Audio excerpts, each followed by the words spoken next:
Poirot discovers a deadly game. Sunday at 9:05.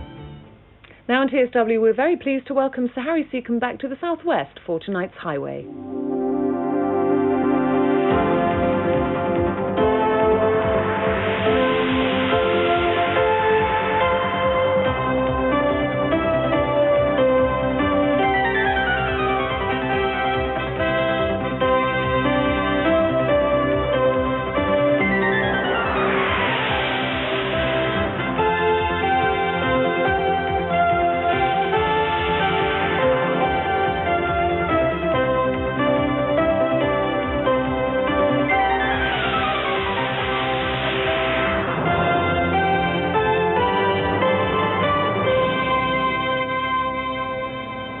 Hello and welcome to Highway, which this week comes from Crediton in Devon, and to this beautiful church, which is absolutely steeped in history. Now, although Crediton's a small farming country town, this church was once known as Crediton Cathedral. Crediton's most famous son is St. Boniface, born here in 680 AD. No Englishman, it said, has done more to build a united Christian Europe, a symbol of world peace. We'll be telling his story later. One well-known family name in Crediton is Doddridge, and the hymn writer Philip Doddridge wrote this hymn, O God of Bethel, by whose hand?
Crediton is very much a country community.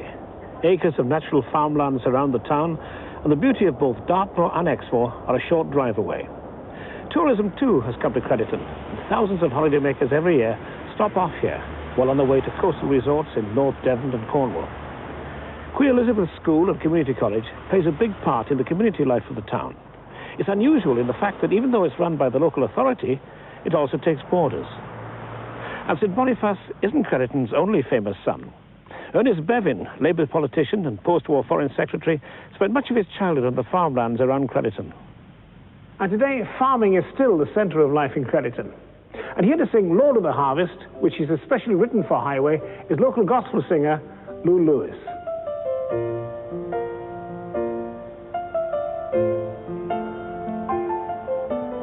Better times before me, barren times behind me, wailing like a baby in the night,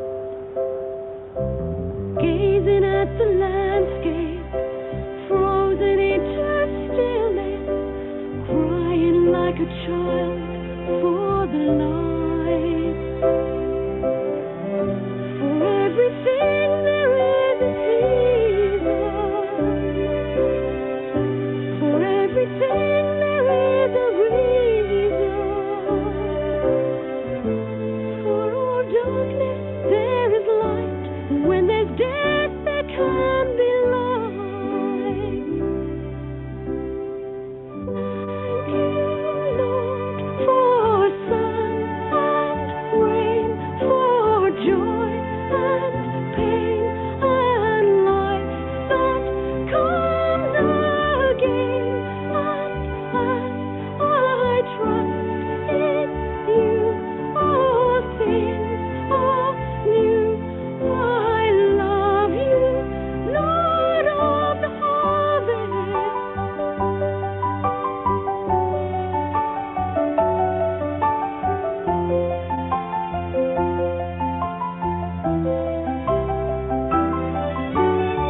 Thank you, Lord, for seeds to sow, pretty things that grow, and life that comes again.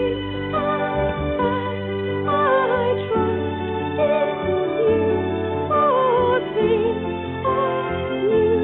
I love you, Lord of the harvest, Lord of the harvest, Lord of the harvest.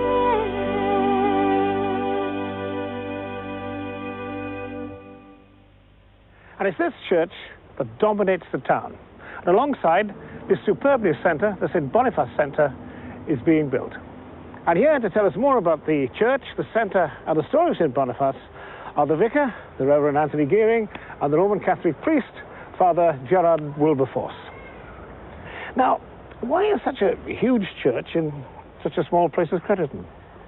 We've got to believe it's St Boniface, and we promote that story as much as we can, because we're only 8 miles from Exeter, where there's a big cathedral, but the church that was here before was a cathedral, and we think that Boniface, who was 1,300 years ago, must have been the reason for this big church staying here for so long in such a small town.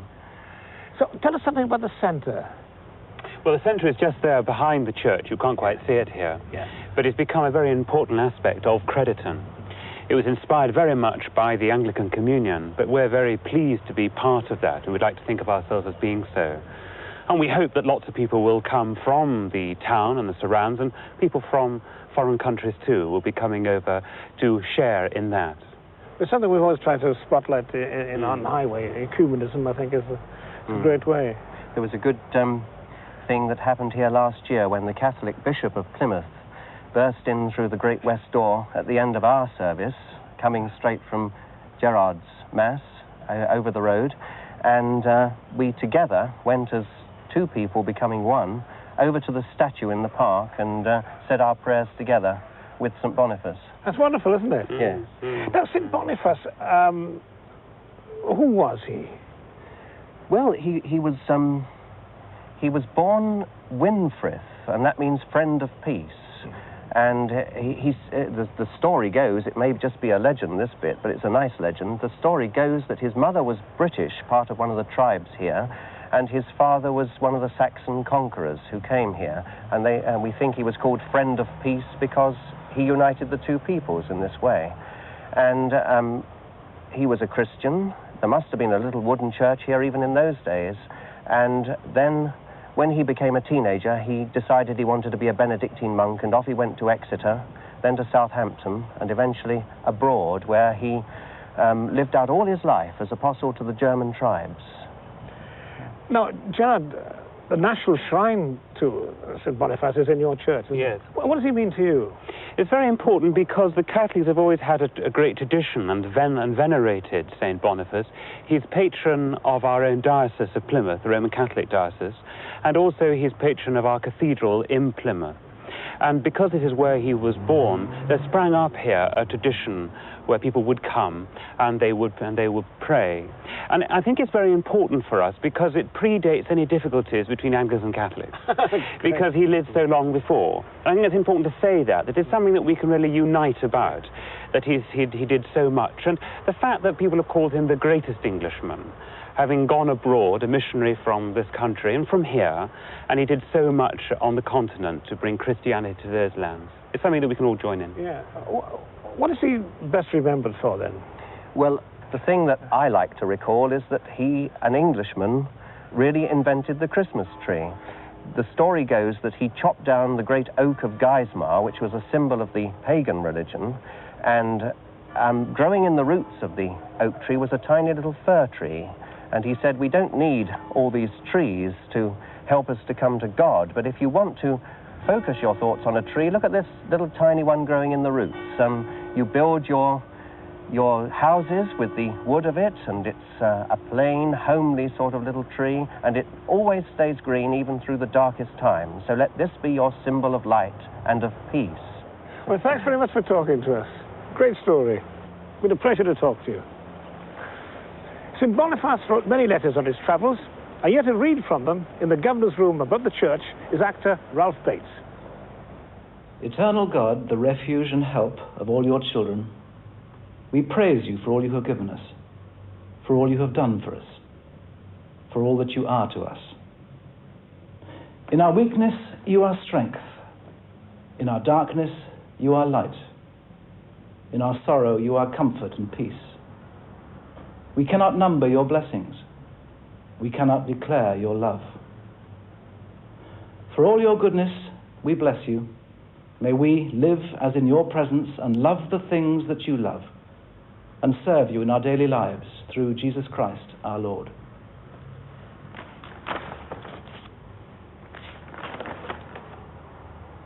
This letter was written by Boniface towards the end of his life to an old friend, a Saxon abbess. Rejoice and be glad always, beloved sister, and thou shalt not be confounded. Scorn earthly trials with your whole soul, for all soldiers of Christ of both sexes have despised the storms and troubles and infirmities of this world, and counted them as naught, as St. Paul bears witness. Rejoicing in the hope of a heavenly fatherland, hold fast, beloved, the shield of faith and patience against all adversities of mind and body. With the help of Christ, your bridegroom, perfect in your beautiful old age, to the glory of God, the building of that tower of the gospel which you began in early youth, so that when he shall appear, you may be found worthy to meet him.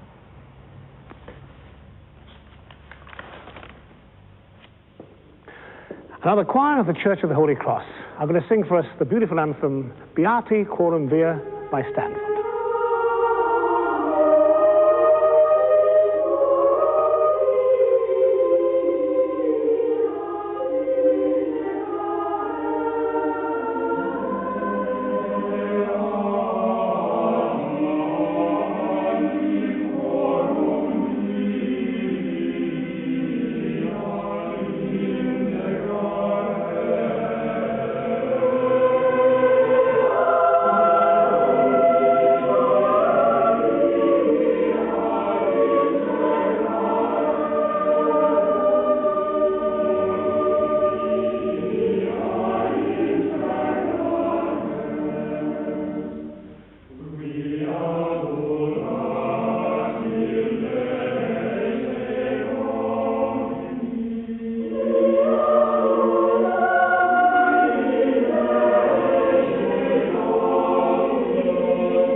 Just up the road from Crediton at Dunsford lies the Sheldon Centre, once just a farm, but now also a holiday and conference centre run by the Church Army.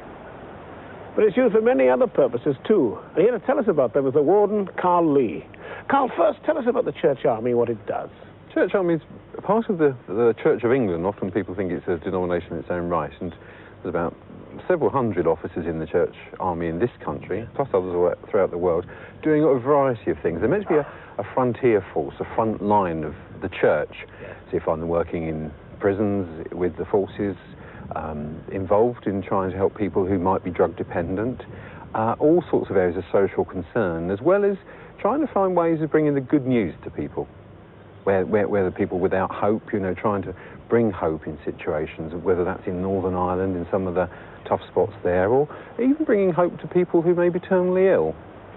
And of course, it has been said that Sheldon's means different things to different people. Oh, it does. It's very... some people come for the theatre, and that's the night of excitement and a night out on the town, as it were, or a night out in the country in this case. And other people come here for quiet, for peace and quiet. They don't want the noise of the theatre. They want time to sleep, time to rest. Some people come on retreats that are led by churches, and so they get lots of Bible study things. Or some people come, there's a group comes every year, and they're out on the moor in their canoes, well, not on the moor, in the rivers, and walking and things like that.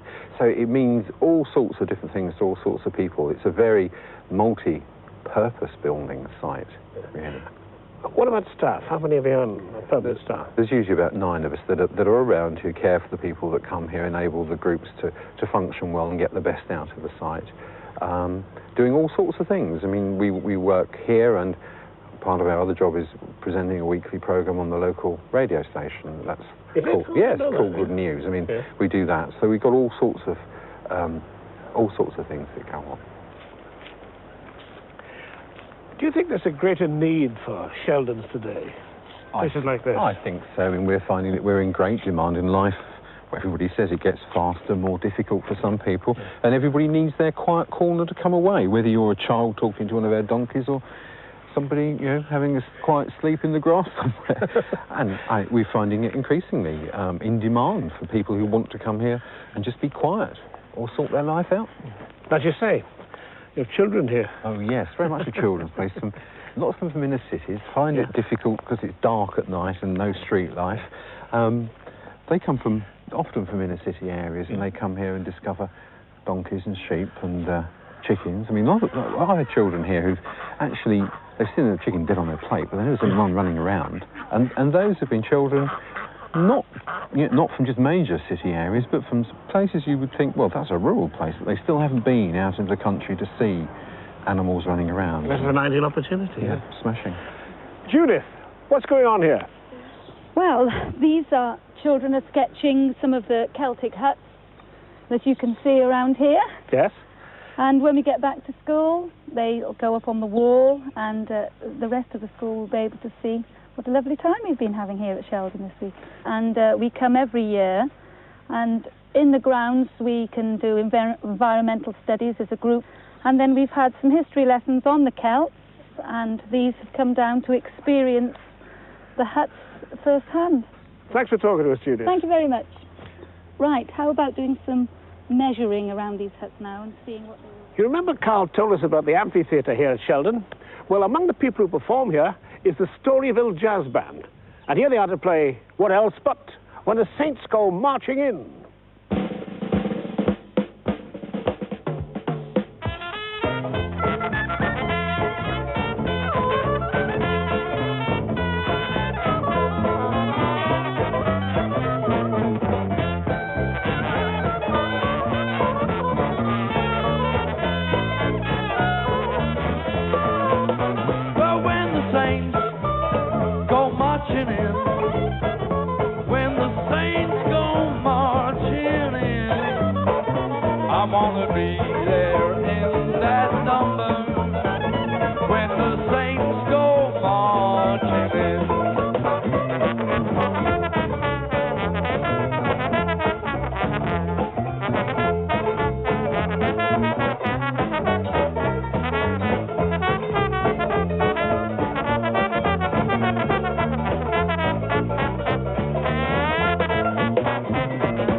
judgment when the saints go marching in.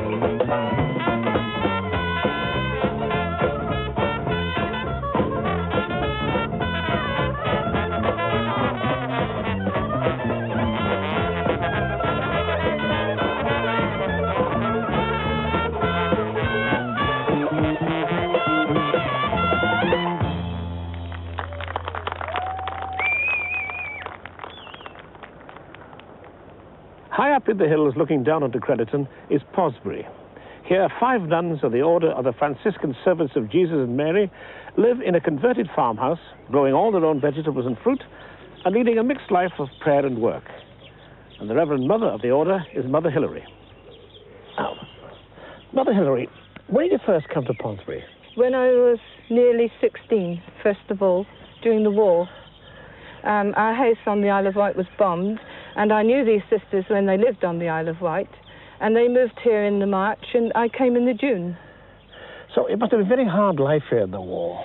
It was really. We were isolated. Our only means of transport were our legs or a bicycle, and because of the amount of land we had to grow a half acre of potatoes, and that meant that the local firm left us the seed potatoes at a certain time, and we had to plant them, and then they brought us the sacks and told us it was time to lift them. So each morning we used to get up at 6 o'clock in the potato lifting time and go and dig potatoes for an hour from 6:30 to 7:30, and probably at the end of about 3 weeks we had about 8 or 10 tons of potatoes. And they came and took them away for, you know, food consumption, left us about half a ton. Is that all? Yes. It was enough for 7 of us. You were the 7 of you in those days, weren't Yes, there were 7 of us. How many acres have you got here? We have 36 altogether, and 19 of that is pasture land, and I think there are about 8 acres of woodland, and then the rest is the garden and what the house stands on. You used to have cows then, didn't you? Yeah, we started keeping cows ourselves, which meant that we had milk and cream, and we made cheese and butter as well. So a lot of work. It was a lot of work, yes, but we're used to working. It's part of the Franciscan way of life, work and prayer.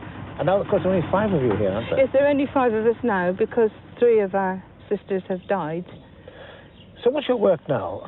We have guests who come to stay and people for retreat. Some come for a weekend retreat, some come from Monday till Friday.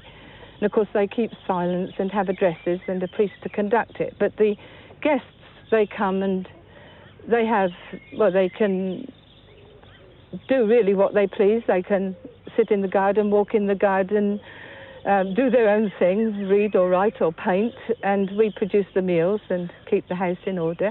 They can come to chapel with us if they wish to, but they can have a quiet, easy holiday, and it's very peaceful here, so those who like a quiet time can. It is remarkably peaceful, isn't it? It is. They enjoy seeing the birds and hearing them. It's lovely.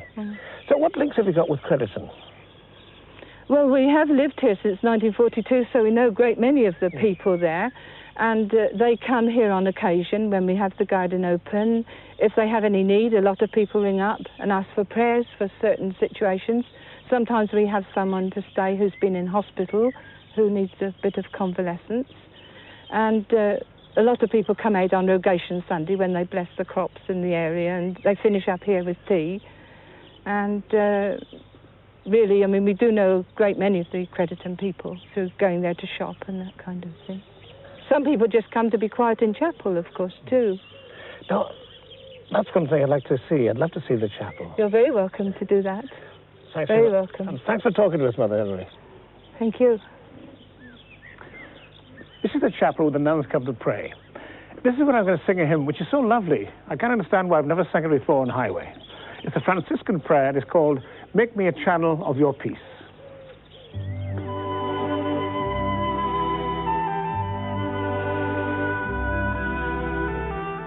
Make me a channel of your peace.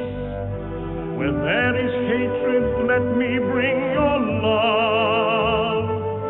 Where there is injury, your pardon, Lord. And where there's doubt, true faith in you. Oh, Master, grant that I may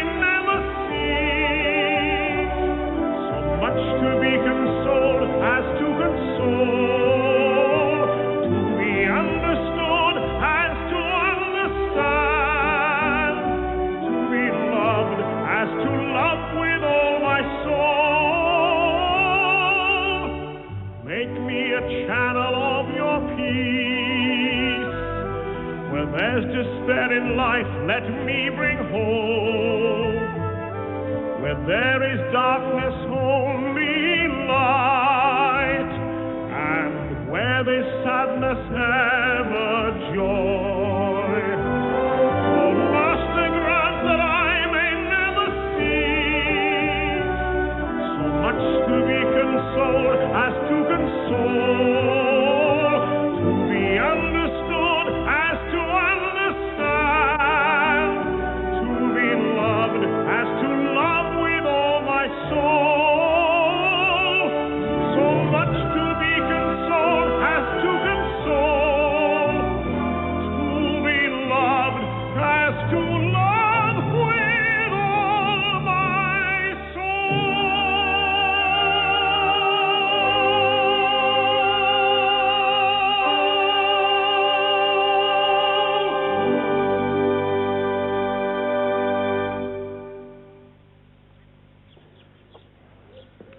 Well, that's all from Highway for this week.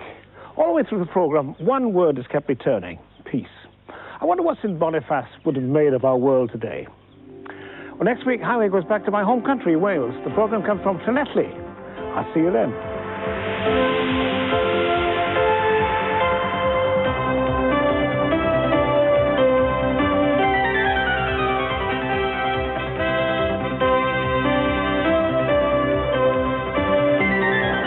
Just stay away from me.